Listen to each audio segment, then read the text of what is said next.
warahmatullahi wabarakatuh. Perkenalkan, nama saya Nova Rosyani, nomor induk mahasiswa 2011250056, program studi Pendidikan Islam Anak Usia Dini, Universitas Islam Negeri Fatmawati Soekarno Bengkulu.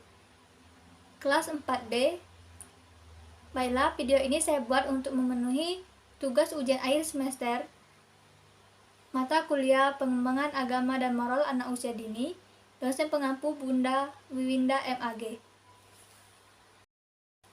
Pendidikan sebagai upaya pengubahan perilaku anak untuk menjadi lebih baik, terutama dalam mendidik moral anak usia dini. Pelaksanaan pendidikan moral pada anak usia dini melibatkan banyak pihak, yaitu orang tua di rumah dan guru di lembaga sekolah. Orang tua berperan sebagai guru pertama bagi anak. Tingkah laku, tutur kata, dan penampilan orang tua akan ditiru oleh anak. Pendidikan anak usia dini diharapkan mampu memberikan berbagai stimulasi untuk mendukung perkembangan dan pertumbuhan anak, salah satunya dengan menciptakan lingkungan yang kondusif untuk anak. Orang dewasa di sekitar anak harus siap menjadi model dan teladan bagi anak dalam membentuk moral yang baik. Upaya yang dilakukan dalam memberikan pendidikan moral pada anak usia dini di lembaga pendidikan dimulai dengan kepribadian guru yang patut menjadi model dan teladan bagi anak, dan dilanjutkan dalam pelaksanaan proses pembelajaran dengan memasukkan unsur-unsur moral ke dalam komponen pendidikan. Perkembangan moral pada anak dapat berlangsung melalui pendidikan langsung, peniruan, dan proses mencoba. Anak usia dini memiliki karakteristik yang unik. Anak usia dini memiliki rasa ingin tahu yang tinggi, segala hal yang ingin diketahui, keberadaan dan prosesnya, sehingga tidak jarang ingin tahu anak yang tinggi menyulitkan orang dewasa untuk menjelaskan, seperti saat anak bertanya tentang hal-hal yang bersifat abstrak. Anak usia dini bersifat eksploratif dalam melakukan berbagai aktivitas untuk membangun pengetahuan, keterampilan, dan menumbuhkan nilai-nilai karakter. Anak usia dini bersifat egosentris, yaitu memiliki sudut pandang sendiri terhadap suatu hal. Oleh karena itu, anak membutuhkan pengarahan dari orang tua maupun lingkungan agar mampu mengelola pikirannya, sehingga anak secara terus-menerus memperoleh pengetahuan baru, mampu mengembangkan perilaku-perilaku positif sesuai dengan tata nilai kehidupan di lingkungan tempat tinggalnya, dan mengembangkan keterampilan hidup sehari-hari. Keunikan yang dimiliki anak diharapkan sebagai pemicu bagi lingkungan agar dapat menyediakan kebutuhan anak pada tahap usianya. Pendidikan moral merupakan pendidikan yang harus diperoleh oleh anak sejak dini. Pendidikan moral sejak dini akan membekali moral anak sepanjang rentang usianya atau rentang kehidupan yang dilalui dalam berinteraksi dengan orang lain. Oleh karena itu, mengingat pentingnya pendidikan moral, maka pendidikan moral sangat penting untuk diberikan pada anak usia dini. Pendidikan nilai moral adalah suatu usaha sadar yang dilakukan oleh manusia atau orang dewasa yang terencana untuk memberikan kesempatan kepada peserta didik, anak atau generasi penerus, menanamkan ketuhanan, nilai-nilai estetik dan etik, nilai baik dan benar, buruk, benar dan salah, mengenai perbuatan, sikap dan kewajiban, akhlak mulia, budi pekerti, luhur, agar mencapai kedewasaan yang bertanggung jawab. Menurut Pesogardana Harahap, ciri-ciri yang menunjukkan adanya pendidikan moral: 1. Cukup memperhatikan insting dan dorongan spontan dan konstruktif. 2. Cukup membuka kondisi untuk membentuk pendapat yang baik. 3. Cukup memperhatikan perlunya ada kepekaan untuk menerima dan sikap responsif. Dan yang terakhir yaitu pendidikan moral memungkinkan memilih secara bijaksana mana yang benar dan mana yang tidak benar. Menurut Farida Agustiawati, moral berasal dari kata Latin mores, yaitu berarti tata cara, kebiasaan, dan adat. Istilah moral selalu terkait dengan kebiasaan, aturan atau tata cara suatu masyarakat tertentu.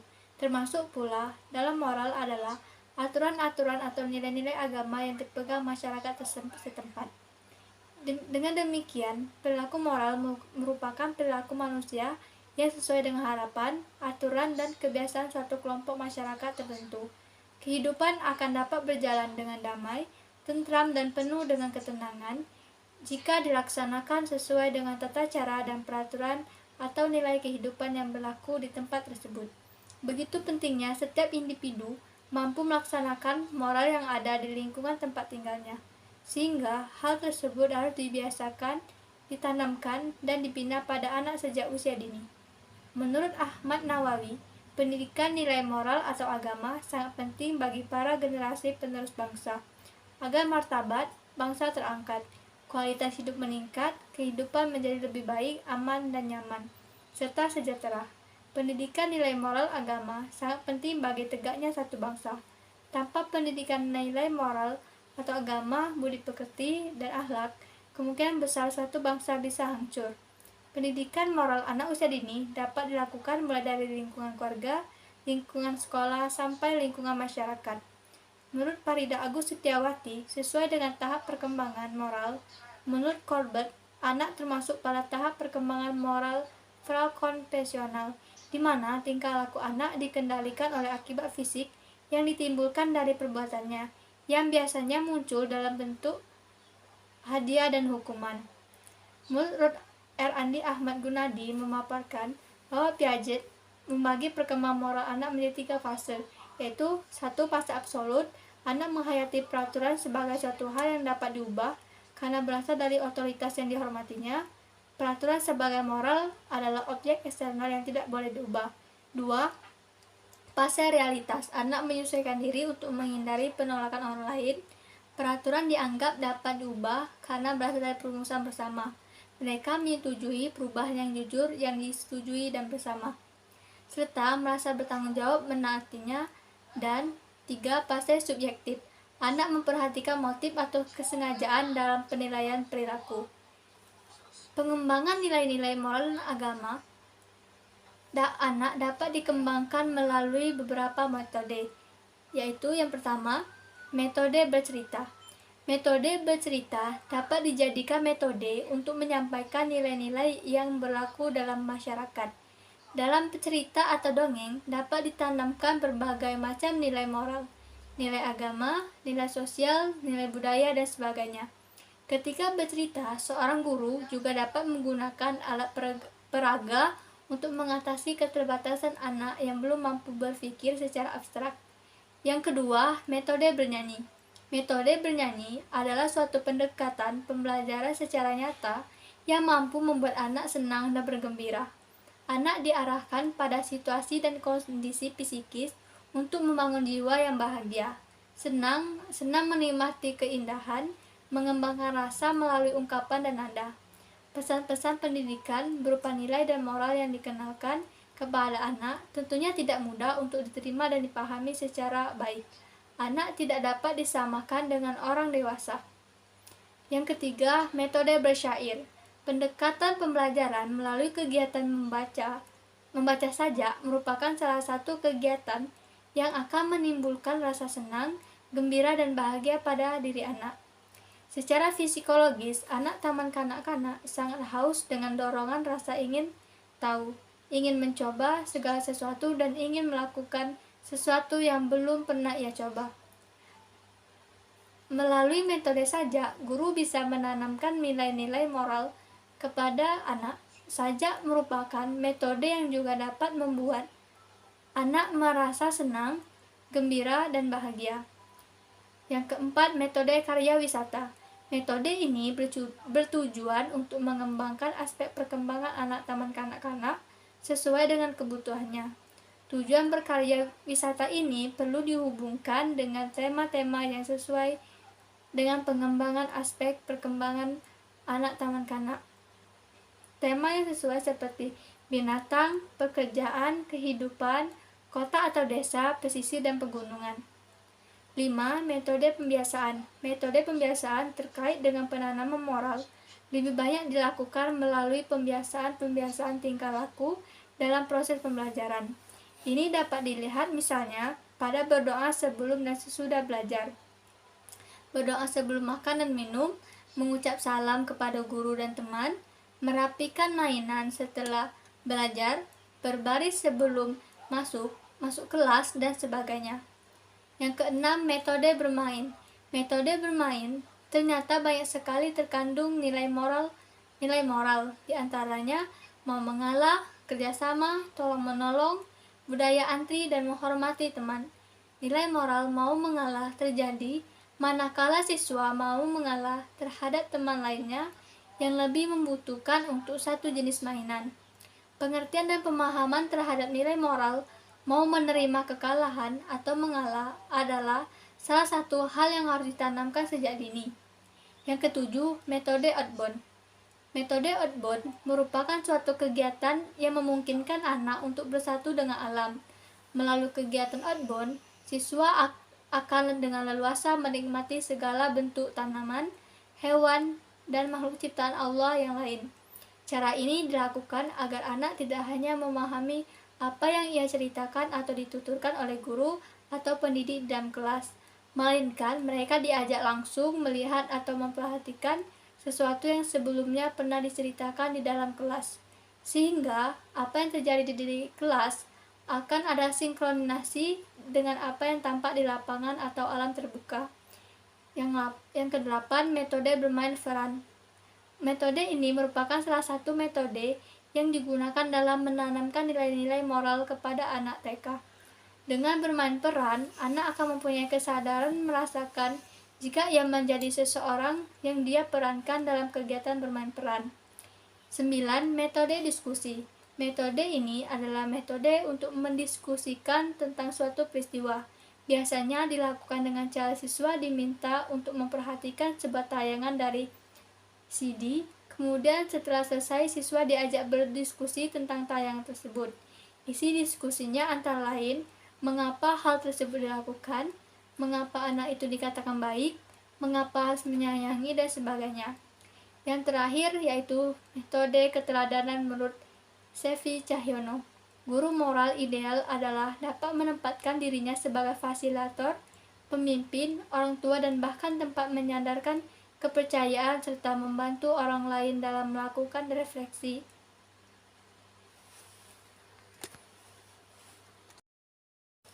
Perkembangan sosial emosional anak usia dini adalah proses perkembangan anak dalam berinteraksi dengan lingkungan di sekitarnya, kepada orang tua, teman sebaya, dan orang dewasa, serta proses perkembangan keadaan jiwa anak dalam memberikan respon terhadap keadaan di lingkungannya yang sesuai dengan aturan sosial yang diperoleh melalui mendengar, mengamati, meniru, dan dapat distimulasi melalui penguatan dan modeling atau contoh. Menurut Hurlock, perkembangan emosi terjadi sangat kuat pada usia 2-6 tahun. Yang pertama, 1. Reaksi emosi anak sangat kuat. Anak akan merespon peristiwa dengan kadar emosi yang sama. Semakin bertambah usia, anak semakin mampu mengontrol emosinya. 2. Reaksi emosi muncul setiap peristiwa dengan cara yang berbeda dan dengan waktu yang diinginkannya. Emosi mudah berubah dan memperlihatkan reaksi spontanitas atau kondisi asli, dan anak sangat terbuka dengan pengalaman hatinya. Reaksi emosi bersifat individual dan memicu emosi yang sama.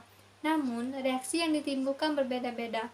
Hal ini diakibatkan oleh faktor pemicu emosi. Keadaan emosi anak dikendalikan dengan gejala tingkah laku yang ditampilkan dan anak sulit mengungkapkan emosi secara verbal, dan emosi mudah dikenali melalui tingkah laku yang ditunjukkan. Menurut Hurlock, perilaku prososial yang umum terjadi pada diri anak diantaranya: 1. Meniru, melakukan perilaku orang dewasa di sekitarnya. 2. Persaingan, keinginan untuk mengungguli dan mengalahkan orang lain. Yang ketiga, kerjasama, yaitu bermain kooperatif bersama teman-teman. Yang keempat, simpati, menggambarkan perasaan belas kasih atau kesedihan orang lain. 5. Empati, menempatkan diri pada posisi kesedihan orang tersebut. 6. Dukungan sosial, yaitu dukungan dari orang sekitar. 7. Berbagi, yaitu memberikan miliknya kepada teman atau orang dewasa. sebagai bentuk kepedulian. 8. Perilaku akrab, yaitu hubungan erat dan personal dengan orang lain atau teman sebaya. Selain perilaku prososial, anak juga memiliki perilaku antisosial. Yang pertama yaitu negativisme, yaitu perilaku melawan otoritas orang dewasa. 2. Agresif, yaitu perilaku menyerang jika diganggu orang lain. 3. Perilaku berkuasa, yaitu menganggap semua benda miliknya. 4.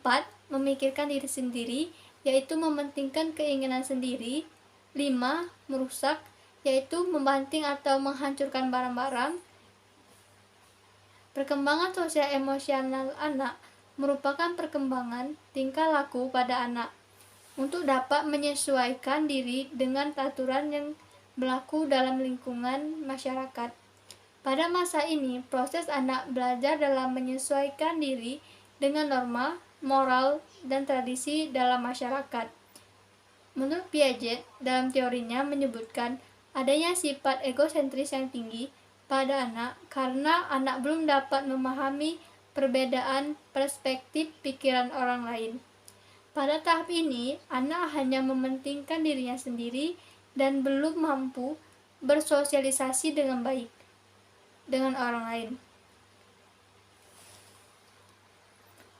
Menurut Hurlok 2000, dalam musyawarah untuk mencapai perkembangan sosial dan mampu bermasyarakat, seorang individu harus memerlukan 3 proses.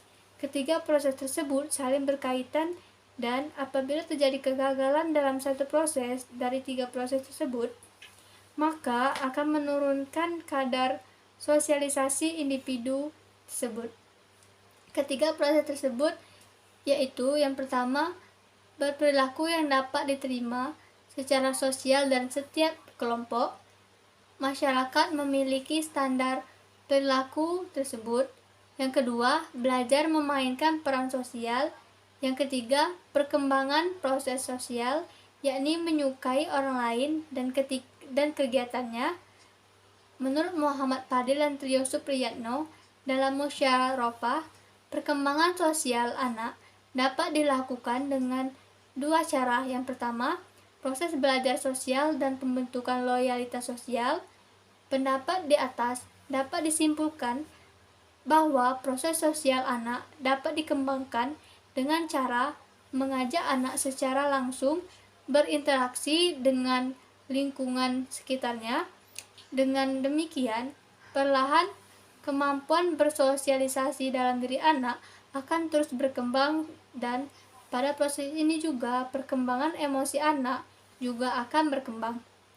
Sekian, terima kasih. Itulah yang dapat saya jelaskan. Lebih dan kurang saya mohon maaf. Wabillahi taufiq wal hidayah. Wassalamualaikum warahmatullahi wabarakatuh.